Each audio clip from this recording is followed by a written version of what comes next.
As a middle-aged white male, getting into the head of a young 20-something ex-slave female African American, or actually mixed race Creole character is a bit of a challenge.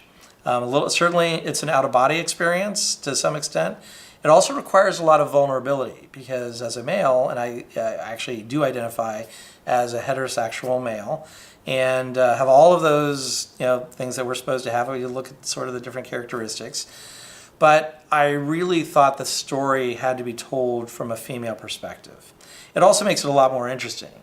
So in The Pirate of Panther Bay, the first book, first 50 pages, I was into it. It was a male pirate. I'm kind of looking and reading it and saying, this is really boring. And it's set in the 1780s in the Caribbean. And I'm thinking that we've already got films, we've got books on this, and so what am I adding? What's my value added as a storyteller? Then I said, well, what if this is a female character? Well, then I can play with a lot of other subtexts, themes, because we're talking about a world in which women did not have rights.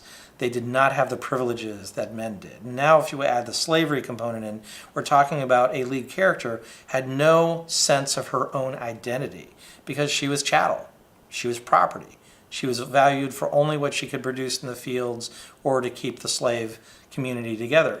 So the first book, is The Pirate of Panther Bay, is really about her coming to terms with the fact she has an independent voice and identity. It's sort of her discovering herself.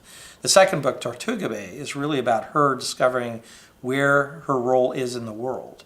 And these are all things we all go through. So I was on a radio show once and someone said, well, do you have difficulty writing as a male, writing a female character? And the way I look at it is I'm really writing about a human being. And I'm looking at the humanity of the character and the dignity of the character. And we are all shaped by circumstances, some of them more horrific than others. So my characters really are about, where is this character coming from? What are the things about them that make them different? And how do I respect those characters and their motivations and their inspiration? So on that level, there's not a big difference. However, knowing that also the social context is important too. So Isabella, who's the main character, she's not treated the same way that a male character will be. And certainly in the pirate world, where there was a lot of superstition around women being on ships, that creates a very different set of tensions. And again, it's because she's female. So how I do have to sort of step in and say, well, if I were female, how would I be thinking about this? How would I be stepping into this world?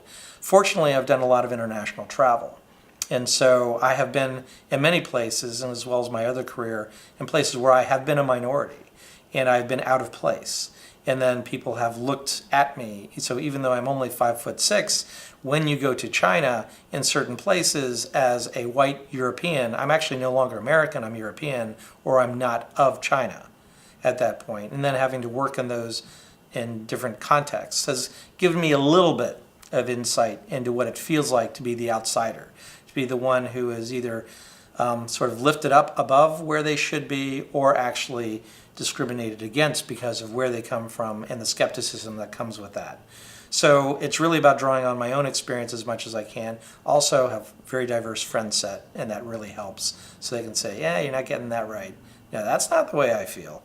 No, this is what you need to do if you really want to make this believable, this character believable. So I believe in diverse characters. I believe in ensemble teams, if you will. So all my books involve men and women. I don't treat them one character as being superior to the other. They all have their own weaknesses and strengths, and they have to learn how to work together. That's the same thing on a pirate ship, which is actually much more, that tracks much more with the way we know pirate ships worked internally than many people might think. And it also creates the kind of tension and conflict that allows you to really move a story forward.